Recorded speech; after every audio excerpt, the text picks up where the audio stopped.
الحمدللہ نحمدہ ونصلی ونسلم علی رسولہ الکریم اما بعد فاعوذ باللہ من الشیطان الرجیم بسم اللہ الرحمن الرحیم قل انما ادعو ربی آمنت باللہ صدق اللہ العظیم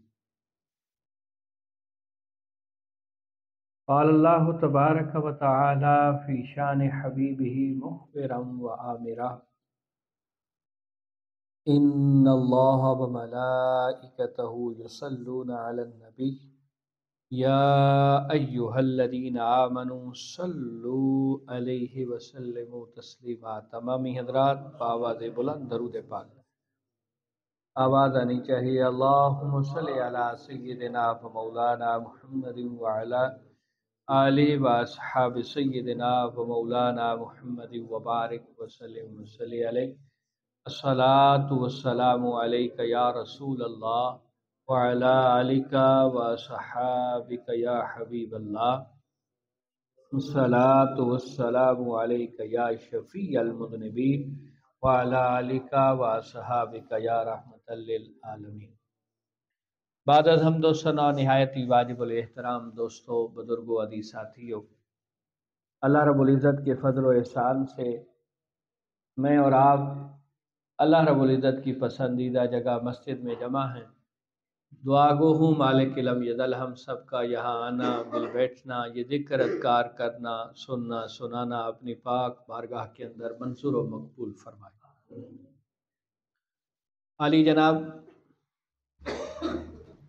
آج جو آیات کریمہ میں نے پڑھی ہے، بلکہ ایک آیات کریمہ کا مختصر سا حصہ تلاوت کیا ہے، اللہ کریم ہم سب کو قرآن پڑھنے کی، پڑھ کے سمجھنے کی اور سمجھ کے عمل کی توفیق عطا فرمائے۔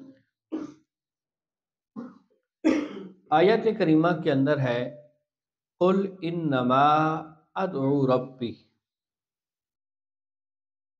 کہ اے حبیب آپ فرما دیجئے کہ میں اپنے رب ہی کی عبادت کرتا ہوں، رب ہی کو پکارتا ہوں۔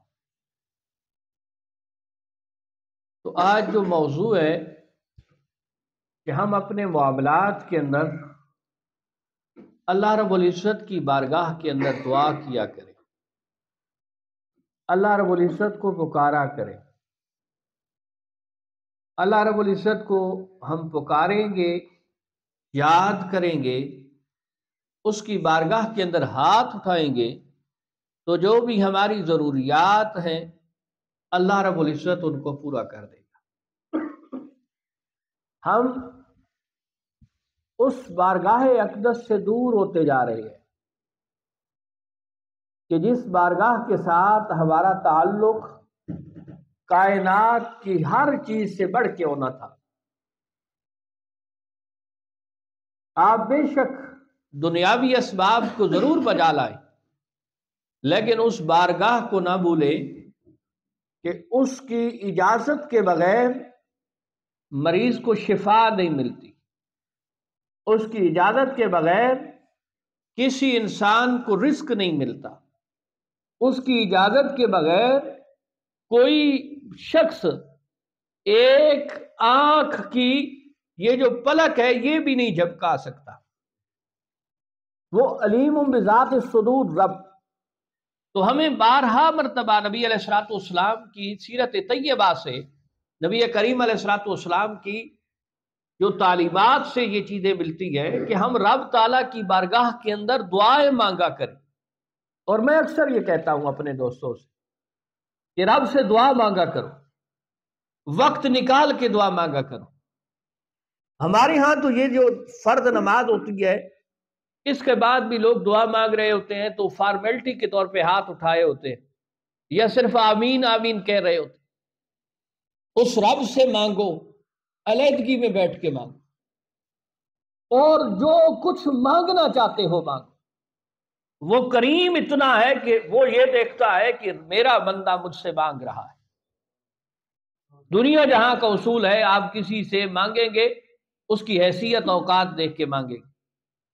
جو آپ کو 500 دے سکتا ہے، آپ 5 کروڑ تو اس سے نہیں مانگ سکتے۔ یعنی اس کی حیثیت، اوقات کو دیکھنا ہے، اس کے مزاج کو دیکھنا ہے، اس کی طبیعت کو دیکھنا ہے، اس کے بعد آپ مانگیں گے۔ وقت کو دیکھنا پڑتا ہے۔ آپ رات 12 بجے کسی کے دروازے کو کھٹکھٹائیں اور کہیں کہ حضرت مجھے 1000 روپیہ دینا، تو وہ کہے گا جناب یہ کوئی وقت ہے مانگنے کا؟ انسان سے مانگنے کے لیے وقت کی ضرورت ہوتی ہے کہ وقت دیکھنا پڑتا ہے کہ وقت کون سا ہے، حیثیت دیکھنی پڑتی ہے، اس کے مزاج اور طبیعت کو دیکھنا پڑتا ہے۔ لیکن کریم وہ ہے، آپ صبح مانگے، شام مانگے، رات کو مانگے، دن کو مانگے، رات کے 12 بجے مانگے، ساری مخلوق سوئی ہوئی ہو، آپ رب سے مانگے، رب اس وقت بھی بڑا خوش ہوتا ہے۔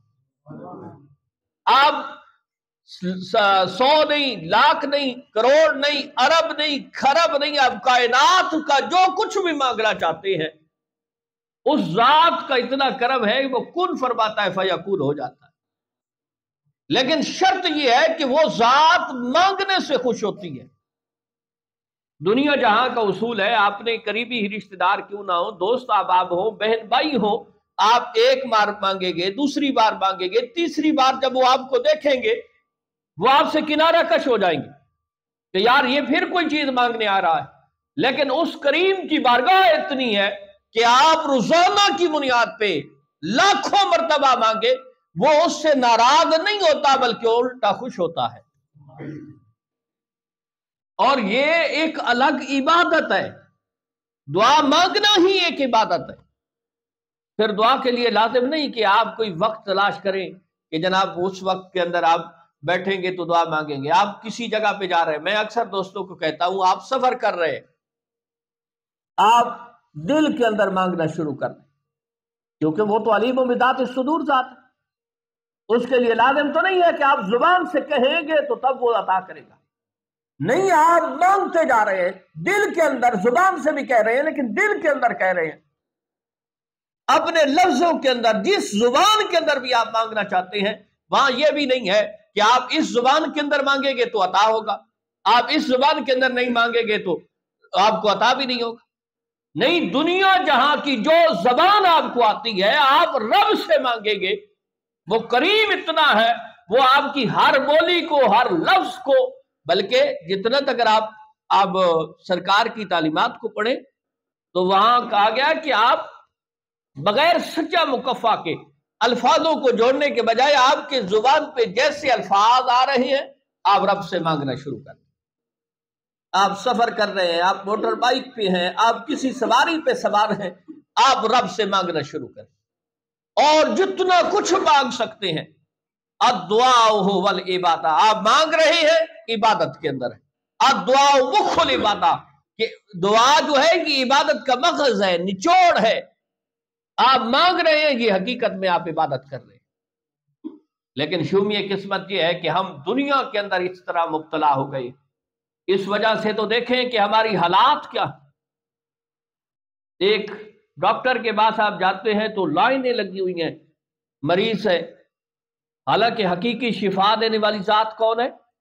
بولیں یار، اللہ کی ہے نا۔ یہ سنت ضرور ہے، میں اس کا منکر نہیں ہوں کہ شاید آپ کہیں کہ میں کوئی دوا سے روک رہا ہوں، دعا آپ دوا ضرور کریں، لیکن ایک بات یہ بھی ہے کہ دعا بھی کیا کریں۔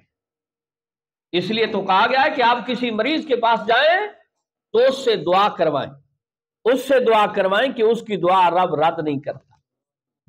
اولاد کو حکم ہے کہ والدین سے دعا کروائیں، کہ والدین کی اولاد کے حق میں کی گئی دعا رب رد نہیں کرتا۔ کوئی مسافر ہے، آپ اس سے دعا کروائیں کہ اللہ مسافر کی دعا کو رد نہیں کرتا۔ اور اسی طرح کوئی مظلوم ہے، اگر اس کی زبان سے کوئی دعا نکلتی ہے، وہ دعا ہو یا بد دعا ہو، اس میں کوئی رب اور اس کے درمیان کوئی حجاب نہیں ہوتا۔ تو اس لیے تو حکم ہے کہ مظلوم کی بد دعا سے بچو، کہ اس کے اور رب کے درمیان کوئی حجاب ہی نہیں ہے۔ لیکن ہم کیا کرتے ہیں، ہم دنیاوی جو اسباب ہیں انہیں تو پورا کرتے ہیں، لیکن جو ہمیں حکم تھا کہ ہم رب کی بارگاہ میں دعا کیا کریں، اس سے ہم پیچھے ہٹ گئے۔ ہمارے پاس دعا مانگنے کے لیے بھی فرصت نہیں ہے۔ میں اس لیے کہتا ہوں کہ جو والدین ہیں وقت نکال کے اولاد کے لیے دعا کیا کریں۔ اور علیحدگی میں، اور دعا ہوتی بھی وہی ہے کہ جو آپ کسی کے لیے کر رہے ہیں اسے پتہ ہی نہ ہو۔ اگر اس کے سامنے آپ کر رہے ہیں تو اس میں شبہ ہو سکتا ہے کہ شاید آپ خوشامد نہیں کر رہے، کہیں آپ ریاکاری کے اندر تو مبتلا نہیں ہو گئے کہ آپ اس کے سامنے کر رہے ہیں، اس کے پیٹھ پیچھے، اسے پتہ نہیں ہے۔ اور سونے نبی علیہ السلام نے فرمایا کہ جب کوئی شخص کسی کے لیے دعا کرتا ہے علیحدگی کے اندر، اسے پتہ نہیں، وہ بیٹھا ہوا ہے اور اس کے ہاتھ اٹھے ہوئے ہیں، دعا کر رہا ہے، مولا میرے فلاں دوست کو، میرے فلاں بھائی کو، میرے فلاں شخص کو یہ چیز عطا فرما، تو میرے مصطفیٰ فرماتے ہیں وہ رب سے دعا کر رہا ہوتا ہے، رب کے فرشتے اس کے لیے دعا کر رہے ہوتے ہیں۔ تو دعا کیا کرو۔ اب چند دعائیں جو تھی حدیث کے اندر آئی ہیں، وہ دعائیں خود یاد کریں، اپنی اولادوں کو یاد کروائیں۔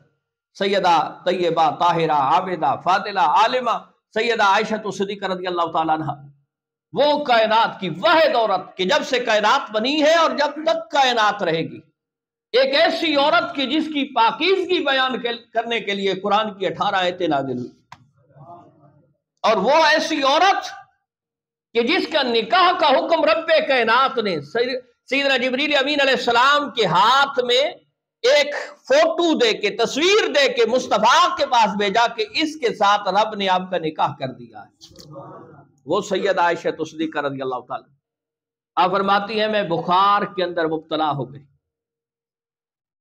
سرکار کی حدیث ہے بخار کو برا نہ کہو، بخار کو برا نہ کہو، یعنی اسے گالی نہ دو، کہ جب یہ بخار آتا ہے تمہارے گناہوں کو مٹا دیتا ہے، تمہارے درجات کو بلند کرتا ہے۔ سیدہ عائشہ صدیقہ رضی اللہ تعالیٰ عنہ آپ فرماتی ہیں کہ میں بخار کے اندر مبتلا ہو گئی، تو نبی کریم علیہ الصلوۃ والسلام نے جب مجھے دیکھا تو میرے زبان سے بخار کے بارے میں کوئی اچھے لفظ نہیں نکل رہے تھے، تو نبی کریم علیہ السلام نے فرمایا عائشہ بخار کو برے الفاظ سے یاد نہ کرو، اسے حکم دیا گیا ہے، یعنی اللہ کی طرف سے آیا ہے، وہ آٹومیٹلی خود نہیں آ گیا، رب کی طرف سے آیا ہے، لیکن اگر تو پسند کرے تو میں تمہیں وہ کلمات سکھا دیتا ہوں کہ جن کے پڑھنے سے اللہ تعالیٰ تمہیں بخار سے نجات عطا فرما دے۔ وہ کلمات کیا ہیں؟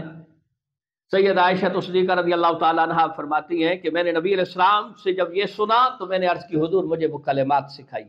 اب نبی علیہ السلام کے وہ کلمات ہیں اللہم ارحم جلد الرقیق وعظم الدقیق من شدت الحریق یا ام ملدم ان کنت آمنت باللہ العظیم فلا تصدع الرأس ولا تنتن الفم ولا تأکل اللحم ولا تشرب الدم وتحولی الی من اتخذ مع اللہ الہا آخر۔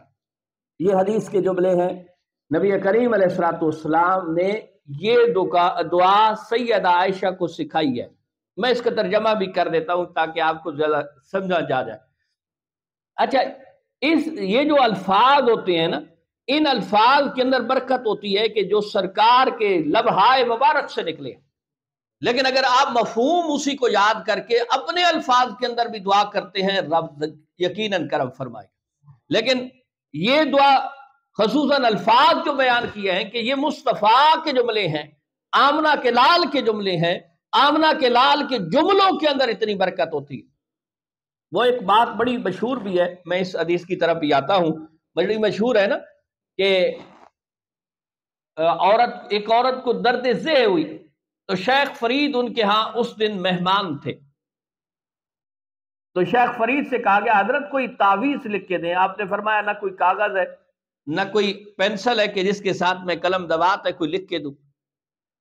آپ نے وہ جملے بھی بڑے عجیب سے جملے ہیں، لیکن کس شخص کے ہاتھ اور منہ سے جو جملے نکلے ہیں اللہ برکت رکھ دیتا ہے۔ اللہ یہ دیکھتا ہے کہ یہ کون ہے، کہ کہنے والا کون ہے، یہ کہنے والا کون ہے، یہ دیکھتا ہے۔ بہت ساری ایسی چیزیں ہیں کہ جو میں پڑھتا ہوں تو شاید وہ برکت نہ ہو، لیکن اللہ والا جب پڑھتا ہے تو اس کے اندر برکت اور زیادہ ہوتی ہے۔ کیونکہ وہ تعلق کی بنیاد پہ۔ اب وہ جملے جو لکھے گئے تھے وہ جملے ایک کوئلے کے ساتھ آپ نے لکھے تھے، اور جملے کیا تھے؟ آپ نے فارسی کے اندر وہ لکھا تھا کہ مجھے اور میرے گدھے کو رہنے کے لیے جگہ مل گئی ہے، اللہ اس دیہاتی کی زوجہ کی اس مشکل کو آسان کرے، مجھے کیا ہے، مجھے رہنے کے لیے۔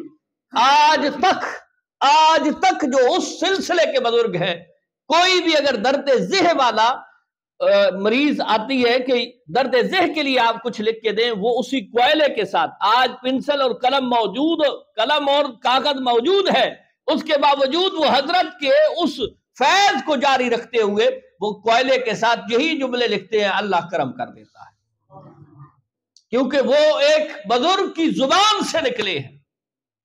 تو یہ جملے آمنہ کے لال کے جملے ہیں، اور آمنہ کے لال جو دعا سکھا رہے ہیں، اب سنیے، اللہم ارحم جلد الرقیقہ، اے اللہ میری نرم جلد پر رحم فرما، وعظم الدقیقہ، اور میری کمزور ہڈی سے بخار دور فرما، من شدت الحریق، اے میرے مالک یہ جو حریق، یہاں شدت حریق بخار کی شدت کو کہا گیا کہ اسے دور فرما، یا ام ملدم بخار کو کہا گیا ہے، اے ام ملدم ان کنت آمنت باللہ العظیم، اے ام ملدم اگر تو اللہ تعالیٰ پر ایمان رکھتی ہے، یہ بخار کو مخاطب کیا گیا ہے، ام ملدم کی ماں اسے کہا گیا ہے، فلا تصدع الرأس ولا تنتل الفم، تو میرے سر کی تکلیف کو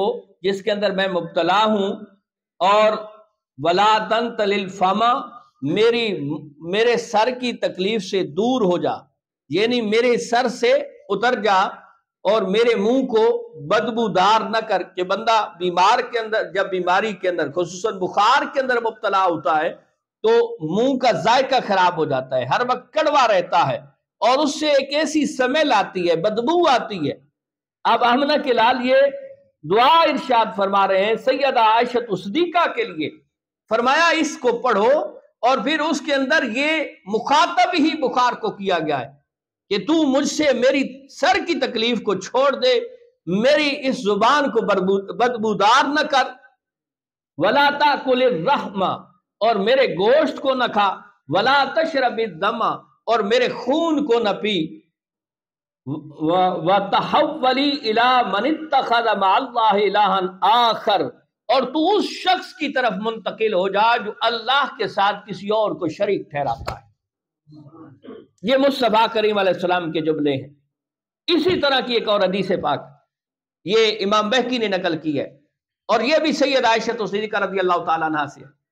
سید عائشہ صدیقہ رضی اللہ تعالیٰ عنہ آپ فرماتی ہیں کہ میرے بابا ابو بکر صدیق رضی اللہ تعالیٰ عنہ، یہ 22 جمادی الثانی کو آپ کا یوم وصال ہے، میرے مصطفیٰ کے قریب ترین شخص، میرے مصطفیٰ کریم علیہ السلام پہ سب سے پہلے اسلام لانے والے مردوں میں، اور میرے مصطفیٰ کے یار غار بھی ہیں، یار مزار بھی ہیں۔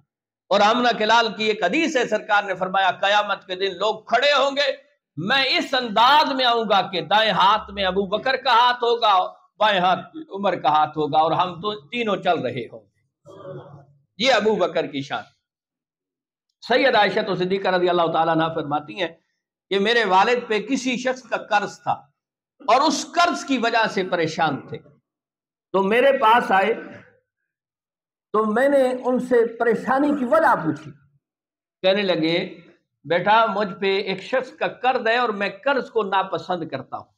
اچھا، قرض کوئی پسندیدہ چیز نہیں ہے، قرض کس وقت لینا جائز ہے؟ بعض صورتوں میں جب آپ رب تعالیٰ کے فضل و احسان سے آپ کے پاس موجود ہے ہر چیز، اس وقت کسی سے ویسے اپنی عیاشی کے لیے قرض لینا یہ حرام ہے۔ قرض ضرورت کے تحت، اور پھر وہ بھی پہلے دن ذہن کے اندر یہ رکھنا کہ میں قرض لے رہا ہوں، اللہ اسباب پیدا کرے گا، میں قرض ضرور واپس کروں گا۔ میرے مصطفیٰ کی یہ تعلیمات بھی ہیں، اور میرے مصطفیٰ کریم علیہ السلام اس طرح فرمایا کرتے تھے، ہر جنازے پہ، مرد کی کسی جنازے پہ کھڑے ہو کے فرماتے اگر اس پہ کسی کا قرض ہے، کون ہے جو اس کے قرض کا ذمہ لے گا؟ اگر اس کے قرض کا کوئی ذمہ لے لیتا یا خود ذمہ لے لیتے، ادروائز فرماتے خود اپنے اس میت کی نماز جنازہ پڑھو۔ یعنی قرض اتنی اہم ترین چیز ہے۔ آج لوگ تو کسی سے قرض لیتے ہیں پھر بھول جاتے، کتنے معاملات۔ اور پھر قرض کا ایک پورا ٹاپک بیان کیا گیا ہے قرآن کے اندر، سورہ بقرہ کی 280، 81، 82 یہ جو آیات ہیں ان کے اندر قرض کے احکامات بیان کیے گئے۔ تو قرض کے حوالے سے سید عائشہ صدیقہ رضی اللہ تعالیٰ عنہ نے بابا جان کو جب دیکھا اپنے والد محترم، تو آپ نے فرمایا کہ مجھے مصطفیٰ نے وہ حدیث سکھائی ہے کہ اگر وہ دعا ہے کہ جو کوئی شخص پڑھ لیتا ہے، اللہ تعالیٰ اس دعا پڑھنے کے سبب اگر اس پہ قرض پہاڑ جتنا بھی ہو، اللہ تعالیٰ ایسے اسباب پیدا کرتا ہے کہ قرض ختم ہو جاتا ہے۔ وہ دعا کیا ہے؟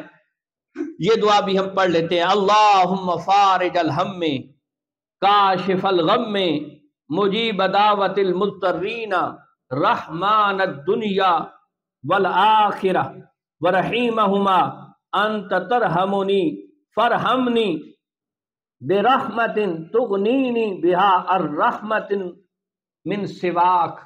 مختصر سی ایک دعا ہے، آپ اس کو پڑھیں، آپ لکھ لیں، 1 2 4 دن اگر آپ پڑھیں گے تو یہ آپ کو یاد ہو جائے گی۔ سید عائشہ صدیقہ رضی اللہ تعالیٰ عنہ فرماتی ہیں کہ میرے باپا نے جب یہ دعا پڑھی، اللہ نے ایسے اسباب پیدا کیے کہ تھوڑے ہی عرصے کے اندر میرے بابا اس قرض سے نجات پا گئے۔ آج بعض مرتبہ بات بھی آ جاتی ہے، دوست پھر بعد میں کہتے ہیں کہ آپ شاید اس پہ سخت طبیعت رکھتے ہیں کہ ہم تعویذ لینے کے لیے عاملین کے پاس، پیر حضرات کے پاس جاتے ہیں کہ جی قرض بڑا ہو گیا، خود کوئی وظیفہ نہیں کرتے، خود بیٹھ کے کچھ نہیں پڑھتے، بس دوسروں کے پاس جاتے ہیں تعویذ دیں۔ تعویذ لینا جائز ضرور ہے، لیکن آپ خود کیوں نہیں بیٹھتے کہ اگر یہ آپ پڑھ رہے ہیں، دعا مانگ رہے ہیں، اللہ آپ سے راضی بھی ہوگا، آپ کی ضرورت کو بھی پورا کر دے گا، آپ خود کیوں نہیں اپنی ذات کے لیے وقت نکالتے؟ اسی طرح کی ایک اور دعا بھی ہے، نبی کریم علیہ الصلوۃ والسلام نے فرمایا جو شخص روزانہ کی بنیاد پہ 100 مرتبہ اس کو پڑھ لیتا ہے، اللہ تعالیٰ اس کے گناہوں کو مٹا دیتا ہے، اگرچہ وہ گناہ سمندر کی جھاگ سے بھی زیادہ ہو۔ بخاری و مسلم کی روایت۔ وہ جملہ کتنا ہے، سبحان اللہ و بحمدہ، اس پہ کتنا ٹائم لگے گا کہ روزانہ کی بنیاد پہ 100 مرتبہ پڑھتے؟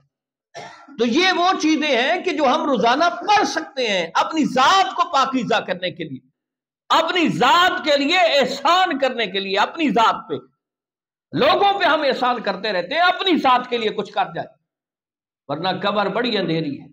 میں اور آپ دیکھیں تو صحیح، جس قبر کے اندر ہم اپنے قریب ترین شخص کو بھی رکھتے ہیں، اگر دیکھیں تو کتنا اس کا وہ فاصلہ ہوتا ہے دیواروں سے یا اوپر سے، کتنا فاصلہ۔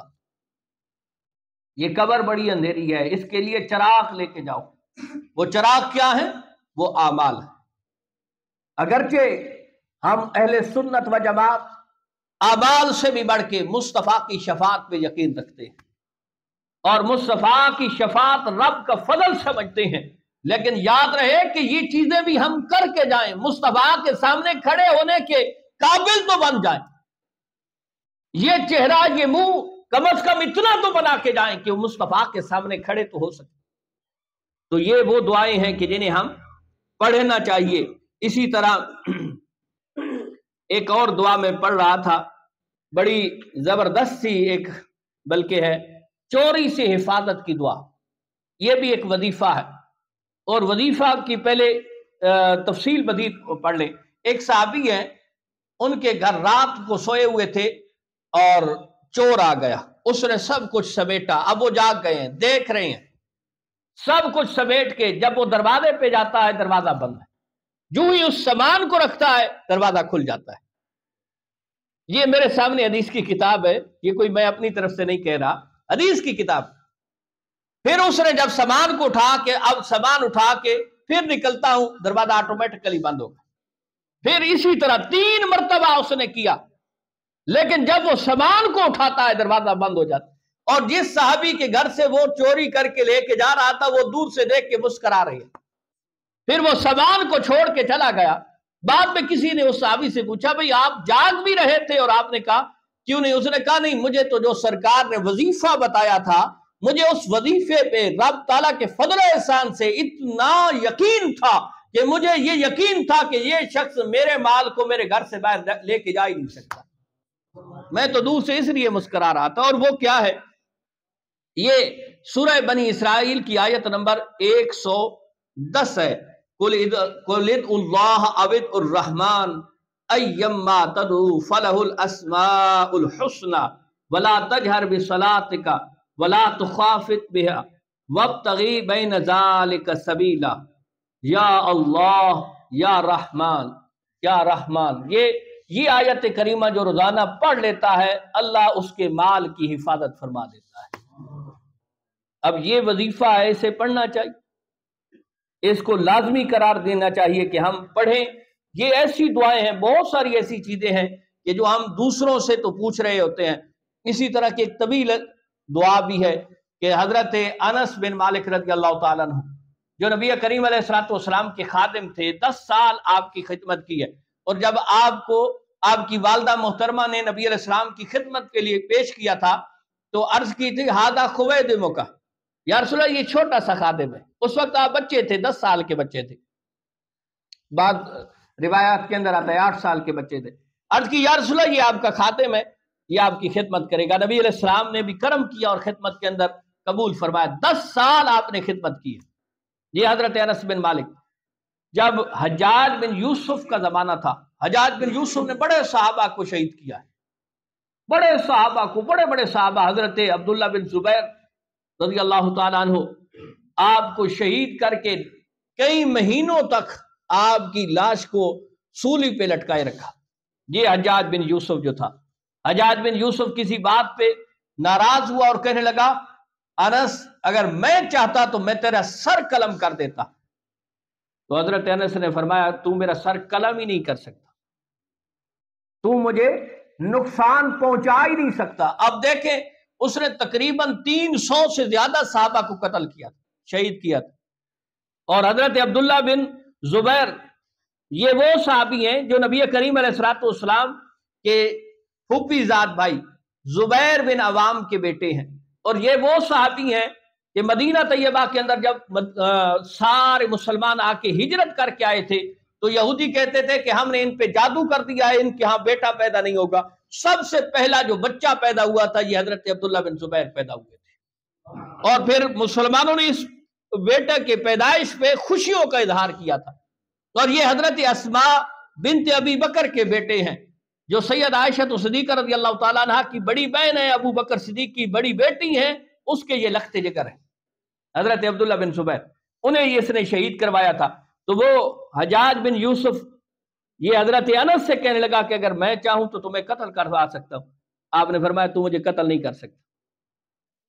بڑا حیران ہوا، اس نے کہا کیوں نہیں قتل کر سکتا؟ اس نے کہا کہ جب میں جوان ہوا تھا، یعنی حضرت انس رضی اللہ تعالیٰ عنہ نے فرمایا کہ جب میں جوان ہوا تھا تو میرے مصطفیٰ کریم علیہ السلام نے مجھے وہ کلمات سکھائے کہ جن کی وجہ سے کسی سرکش حکمران کی زیادتی مجھے کوئی نقصان نہیں دیتی، وہ کلمات سکھائے۔ اب حجاج کہنے لگا آپ بھی وہ کلمات مجھے سکھا دیں۔ فرمایا تو اس کا اہل نہیں ہے، تجھے نہیں سکھاؤں گا۔ آپ دیکھیں کہ اتنا جابر ترین بادشاہ کہ کتنے صحابہ کو شہید کر چکا ہے اور کہہ بھی رہا ہے کہ میں تمہیں شہید کر دوں گا۔ کہا تو مجھے کر ہی نہیں سکتا۔ مجھے مصطفیٰ نے جوان ہوتے ہوئے ایسے جملے سکھائے تھے، ایسی دعائیں سکھائی تھی کہ کوئی سرکش حکمران مجھے نقصان ہی نہیں دے سکتا۔ اب اس کے دل کے اندر یہ خیال آیا میں بھی سیکھ لوں۔ کہا نہیں تو اس کا اہل نہیں ہے۔ پھر حجاج نے اپنے 2 بیٹوں کو 2 لاکھ درہم دے کے حضرت انس کے گھر بھیجا، کہا یہ ہدیہ لے جاؤ اور حضرت انس سے کہو جناب یہ ہدیہ پیش کرتے ہیں، وہ دعا تو سکھا دو۔ حضرت انس نے فرمایا نہیں میں دعا نہیں سکھاتا، میں دعا نہیں سکھاتا، اگرچہ آپ ہدیہ بھی لے آئے ہیں میں دعا نہیں سکھاتا۔ پھر حضرت انس رضی اللہ تعالیٰ عنہ سے وہ کلمات جو مروی ہیں، آپ نے بوقت وصال کسی دوست کو سنائے تھے، پھر یہ احادیث آگے نقل ہوتی آئی ہیں، میں پڑھ دیتا ہوں برکت کے لیے، وقت تو پورا ہو چکا ہے، لیکن یہ دعا ایک مرتبہ آپ بھی سماعت فرما لیں۔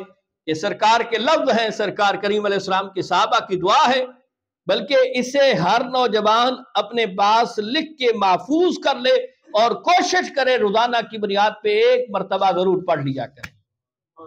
وہ جملے کیا ہیں؟ اللہ اکبر، اللہ اکبر، اللہ اکبر، بسم اللہ علی نفسی ودینی، بسم اللہ علی اہلی ومالی، بسم اللہ علی کل شیء آتانی ربی، بسم اللہ خیر الاسماء، بسم اللہ رب الارض ورب السماء، بسم اللہ الذی لا یضر مع اسمہ داء، بسم اللہ افتحت وعلی اللہ توکلت، اللہ اللہ لا اشرک بہ احدا، اسألک اللہم بخیرک من خیرک الذی لا یعطیہ غیرک عز جارک وجل ثناؤک ولا الہ الا انت، اجعلنی فی ایازک وجوارک من کل سوء ومن الشیطان الرجیم، اللہم انی استجیرک من جمیع کل شیء خلقت واحترس بک منہن واقدم بین یدی، بسم اللہ الرحمن الرحیم، قل هو اللہ احد اللہ الصمد لم یلد ولم یولد ولم یکن له کفوا احد، من خلفی ومن امامی وعن یمینی وعن شمالی ومن فوقی ومن تحتی۔ اس دعا کے اندر 6 مرتبہ سورہ اخلاص پڑھی جائے۔ یہ حضرت انس رضی اللہ تعالیٰ عنہ کی دعا ہے جو نبی کریم علیہ السلام نے خود سکھائی تھی۔ تو ہم نے تمہیداً جو جملے کہے ہیں وہ جملے یہی تھے، یہی گزارش تھی، ریکویسٹ تھی، اور آپ کی بارگاہ میں یہ ایک بندہ فقیر کی دعوت فکر بھی تھی کہ ہر معاملے کے اندر دنیاوی اسباب کو ضرور بجا لائیں، لیکن اللہ سے دعا مانگا کریں، اپنے لیے، اپنی اولاد کے لیے، اپنے دوست احباب کے لیے رب سے دعا مانگیں، اور روزانہ کی بنیاد پہ آپ کہیں جا رہے ہیں، آ رہے ہیں، کسی ایسی جگہ پہ بیٹھے ہوئے ہیں، رب سے مانگیں۔ وہ کریم اتنا ہے کہ نبی کریم علیہ السلام نے فرمایا کہ جب کوئی رب سے مانگتا ہے اس کے لیے بہتر ہوتا ہے، اللہ عطا کر دیتا ہے، اور اگر وہ مانگ رہا ہے اور اس کے لیے بہتر نہیں ہے، کیونکہ انسان کی سوچ تو محدود ہے، وہ تو رب جانتا ہے کہ اس کے لیے بہتر کیا ہے، اور اگر وہ سمجھتا ہے، رب کائنات سمجھتا ہے کہ یہ اس کے لیے بہتر نہیں ہے، اس دعا کو محفوظ کر لیتا ہے۔ پھر آمنہ کے لال خود فرما رہے ہیں کہ قیامت کے دن اللہ رب العزت جب ان دعاؤں کا بدلہ دے گا کہ جنہیں دنیا کے اندر لوگوں نے مانگا تھا اور انہیں عطا نہیں کیا گیا تھا، فرمایا جب وہ رب کی بارگاہ میں مانگتے تھے اور ان کے لیے بہتر نہیں تھا، انہیں عطا نہیں ہوا، قیامت کے دن اللہ اس ہر دعا کے بدلے میں جب انہیں اجر دے گا تو وہ کہیں گے کاش کہ دنیا کے اندر ہماری کوئی دعا قبول نہ ہوتی، آج اتنا اجر مل رہا ہے۔ تو قل انما ادعو ربی، آپ فرما دیجئے کہ میں اپنے رب ہی سے مانگتا ہوں، میں اپنے رب ہی کو پکارتا ہوں، اپنے رب ہی سے دعا مانگتا ہوں۔ اللہ کریم ہم سب کو رب سے مانگنے کی توفیق عطا فرمائے۔ سبحان ربک رب العزت عما یصفون وسلام علی المرسلین الحمد للہ رب العالمین۔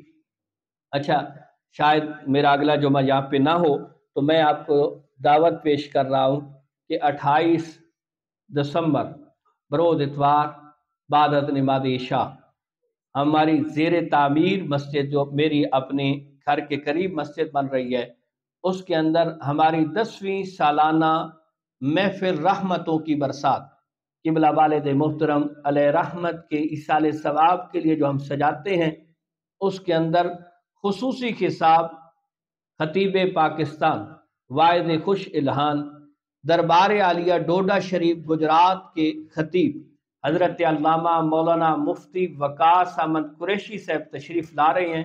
آپ سب حضرات کو میری طرف سے دعوت ہے، اور آپ مہمان نہیں ہیں بلکہ آپ میزبان ہیں۔ میرا اور آپ کا جو تعلق ہے وہ مہمانی اور میزبانی کے فرق والا نہیں ہے، آپ میزبان ہیں، آپ نے تشریف ضرور لانی ہے اور اپنے دوست احباب کو بھی ساتھ لے کے آنا ہے۔ ایک تو یہ ہے کہ اللہ رسول کی محفل ہے، دوسرا ہماری نئی مسجد ہے، تو اس کو پہلی مرتبہ اس انداز میں آباد کریں کہ رب پھر قیامت تک اسے آباد و شاد رکھے۔ وآخر دعوانا الحمدللہ رب